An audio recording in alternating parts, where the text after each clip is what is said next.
'Tis the season to spend all your money. Just kidding. 'Tis the season to be jolly, of course, but it's also a time of year where budgets go out the window. 4 million people rely on credit cards over the Christmas season, and the proliferation of buy now, pay later schemes means that we reach for debt in order to pay for something that isn't essential, but everything around us is screaming that we have to buy. And look, I don't advocate no spending at all at Christmas. I will be spending money this Christmas, but in order to stop myself from engaging in this kind of spending frenzy, I've written myself an anti-wish list for Christmas, the things that I will not be buying. Let me know if any of these are on your list or if there's something that I haven't mentioned. Let's get right into it. The first thing on my list is new Christmas decor. I headed over to the Next website this week to check out what they have already in terms of Christmas decor, and there are 288 items listed under their Christmas decor section. Even supermarkets now bring out a whole range of new decorations every year. The pressure is really on to upgrade your decor. Now, one positive thing that I have to say is that I think in recent years, Christmas decorations have become so niche and creative. I actually really love it. I love all of the characters and the homages to hobbies and the different things that people like. You can get a Christmas tea decoration for everything, from someone who likes golf to someone who likes Taylor Swift, from capybaras to cocktails. But I do think that this idea of aesthetic has just become too much. This idea that your Christmas tree has to have a different theme every year, that you have to get the latest must-have item or the latest must-have color scheme in order to join in with the joy of Christmas. And sadly, because of this, I think that nostalgia has been drowned out by the noise of consumerism. For me, there's something really magical about putting up the Christmas decorations from our very first Christmas together. The Christmas tree decorations that we made with my daughter when she was a baby, we got her hand and footprints and put them on baubles. We even have a Merry Christmas banner, which my mum gave to me, that she used to put up in her house when I was a child. This is decades old. Constantly replacing Christmas decorations leaves less room for nostalgia. And I really do think it's the memories of Christmases past that make the festive season so magical. So rather than buy whole new sets of decor every year, we stick with what we have. Occasionally the kids will make new decorations to put on the tree, or sometimes we'll be gifted something by a loved one, which is really nice because there's a lot of thought behind that and we add it to our collection. And that for me feels far more personal than dropping money on a whole new bunch of Christmas decorations in order to fit with the new must-have look. Next up, on a similar vein to that, is a brand new tree. Now, I am not in denial here. Our old tree is ugly as anything. It has built-in lights that don't work anymore, and really frustratingly, even though it is a fake tree, it still drops needles all over the carpet throughout Christmas. It's at least 15 years old, but it's a tree. And once we get decorations on it, it feels like Christmas. I could spend £150 on a new tree, and every year I think about doing it, but I just can't bring myself to do it because at the end of the day, it's still a tree. I reckon it's still got at least another 5 years, maybe more in it. So I've decided that I'm sticking with the ugly Christmas tree for another year. Next up is new crockery. I really don't care if the plates that we serve food on don't match, or if they've got the odd chip in them, tiny chip. The plates that we currently own hold food perfectly well. I've never been someone who subscribes to buying specific crockery for specific occasions. So Christmas plates with Christmas snowflakes and decorations painted around them. I know that they look cute, but just the thought of them then sitting in a cupboard for 11 and a half months of the year just feels pointless to me. I'll be sticking with what I've got because ultimately all anyone wants on Christmas Day is a nice hearty plate of turkey with all the trimmings. While we're on that subject, I'm also not going to be buying seasonal serving plates. We have a real mishmash of serving plates and bowls, and actually when they're laid out on the table for sort of snacky and picky things or a buffet, I actually think they look really cool because they're not cohesive, they're kind of a bit of a mishmash.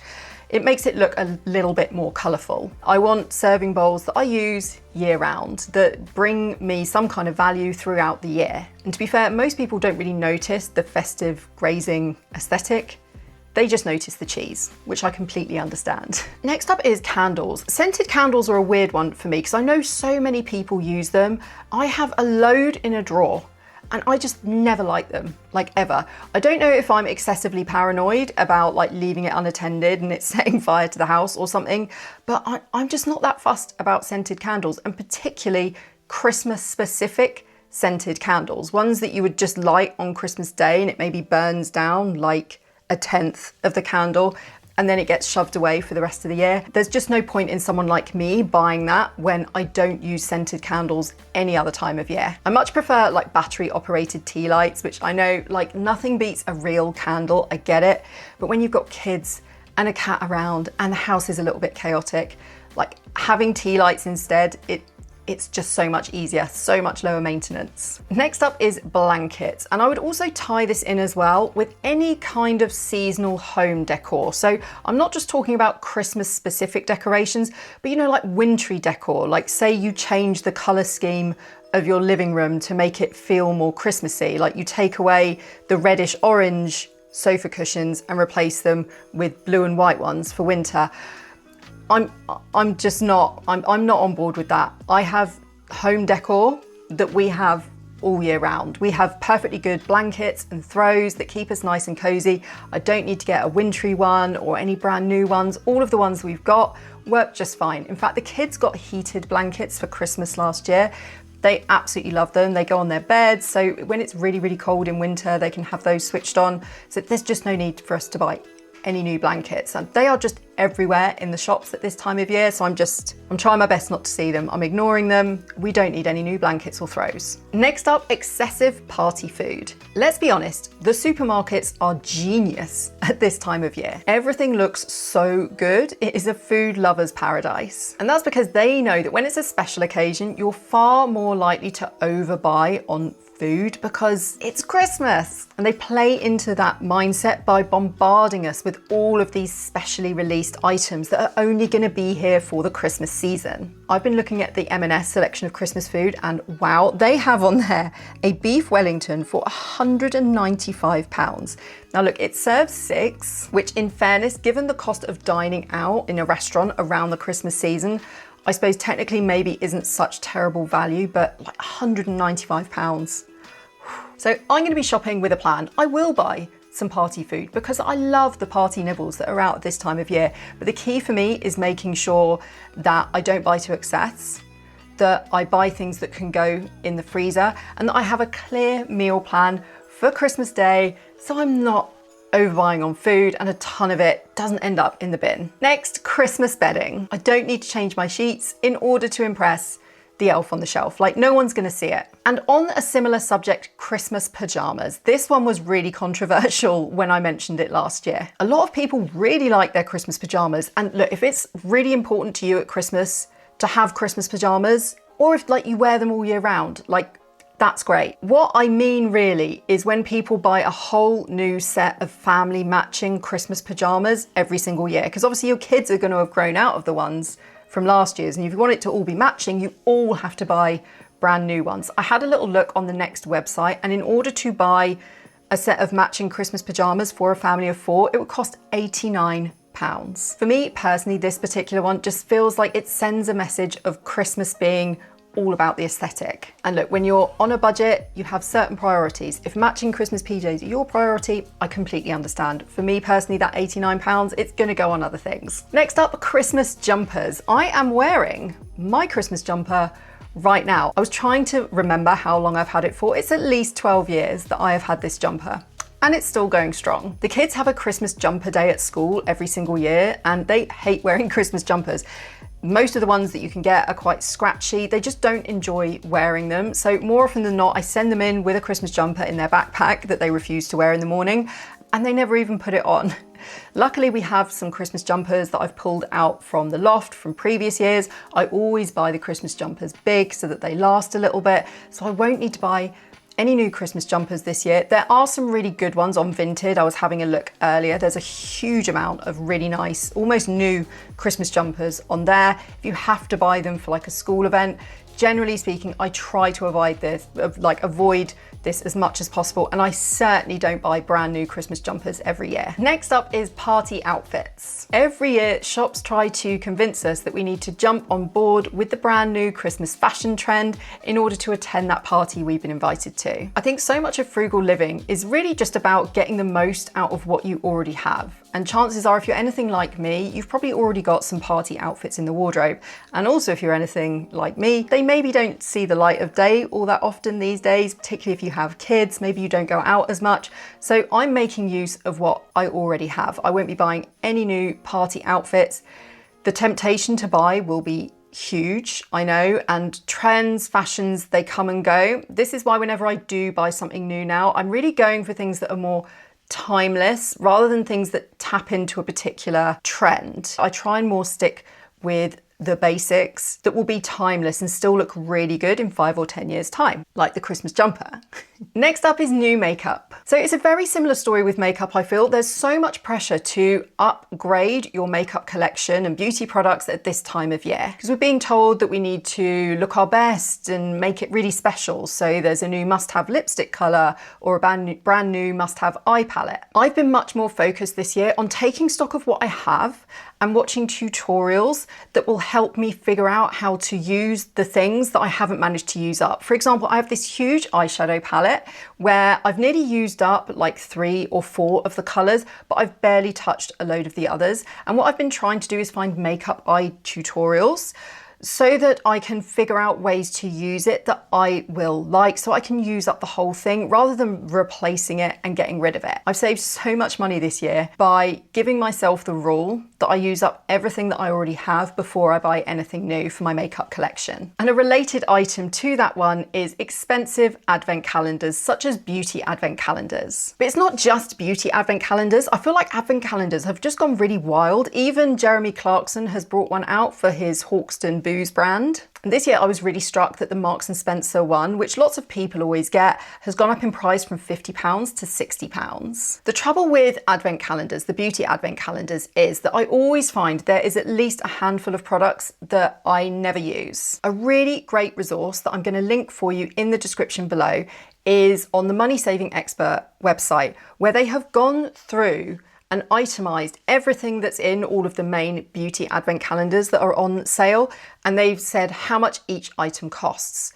So what you could do is have a look at these lists and think, hey, is there only 1 or 2 products that I actually want from this? And would it be cheaper for me to just go out and buy full-size items of those 1 or 2 products that I actually want? Now look, if you find it hard to resist the beauty advent calendars, I completely get that. And I see that a lot of people, what they do is they get the beauty advent calendar, they pick out the things that they really like, and then they maybe re-gift, rebox some of the things that they didn't really want to give them to someone else's presents. So if you can find a way to use everything up in there, then that's great. Next is Pamper beauty sets. These are absolutely everywhere at this time of year, where a brand takes a bundle of 2, 3 or more items and puts them in a nice Christmassy gift box, maybe tied with some ribbon with a little picture of a snowflake or a picture of Santa on it to make it look Christmassy. I've discovered that when you really dig into the prices, it is sometimes the case that the gift box is more expensive for what's actually contained inside than if you were to go out and just buy the full size items separately. So let's take this Sanctuary Spa gift set as an example. So Amazon tells me that it comes in at £6.56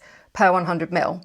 But if I head over to Boots and see how much the bath float that's in there costs on its own, it comes in at £26 per litre. So that means this gift set is astronomically marked up in price. I think it can often be cheaper to buy products that you know a loved one or a friend will really like separately, put them together yourself in a nice gift box, or put them into a hamper, add some shredded tissue paper and parcel it up for them yourself. This is particularly good if people are really specific about the things that they need, because this way you know that you've definitely got them things that they will use. Next on my list is stamps. This is not because I won't be sending out cards. I absolutely will be sending out cards. It's because I have so many stamps. I am not going to need to buy any, probably for years to come. I signed up with this mail agents program a few years ago. It's a little bit like being a mystery shopper, but for the post. And I receive and send out test mail And in return, I am paid in cash every few months or so. I get a £50 voucher and free stamps every month. It's a really great way to make a bit of extra cash and never have to buy stamps again. Next up is a Christmas Eve box. I say yes to stockings, I say no to a Christmas Eve box. My kids are already getting food, presents, lights, excitement. They don't need an additional box of Christmas presents the night before. I feel like every single year, things like Christmas, Easter and Halloween get additional traditions added to them that involve us spending more money. With Halloween, a good example of this would be the Boo Box that has developed over time, where kids get like a collection of Halloween-y goodies in a box. Like trick-or-treating isn't enough, there also has to be a gift attached to the season. It just gets to be a little bit too much, and obviously it's all about spending more money. You don't have to subscribe to every single tradition that's attached to the season, and particularly because so many of these traditions involve spending money, your Christmas traditions can be completely personal to you. For us, our Christmas Eve is all about relaxing together as a family, having a nice meal and watching a movie together. Very chilled out. Next on the list is filler Christmas gifts. I don't mean stocking fillers, I mean gifts that you buy in order to pad out what you've already bought for someone. So they are the gifts that you purchase because you feel like you haven't bought enough. It's with gifts like these where overspending can often happen, because you go into a kind of panic thinking, I've got only this tiny bag of presents to give to someone. It doesn't look like it's enough. So you end up buying extras here, there and everywhere. And so often this is done without any intent behind it. It's just done almost in a blind panic in order to pad out what you've already got. I've stopped doing that, and honestly in the last few years it's saved me so much money on my Christmas present budget. On a very similar note to that is just in case gifts. The gifts that you grab just in case maybe someone gives you a gift that you weren't expecting and you have to give them something. But what you can end up with is like just a cupboard full of like shower gels and hand creams and bath bombs that are just gathering dust and laid to waste, you know? So I'm not subscribing to buying stuff as a just in case. I don't want to end up with a cupboard full of stuff that has nowhere to go. And the final thing on my list is anything in the Boxing Day sales. As if the shops haven't bombarded us with enough stuff, along comes the Boxing Day sales. I already know that there's nothing that I need in there. Now, look, to be fair, I think there are some great bargains to be had in the Boxing Day sales, but I think you need to go in there with eyes wide open, thinking about, okay, what are the things that I actually need? What are the things that I've actually kept an eye on? Because otherwise it just becomes a bit of a spending frenzy. I often see people buying all their Christmas gifts in the Boxing Day sales, and honestly, I am so impressed. I'm not that organized. So these are my Christmas no-goes. Let me know if any of these are on your list. Do you have any to add? I'd love to hear from you. Thanks so much for watching. Don't forget to give this video a like if you enjoyed it, and subscribe for lots more from me.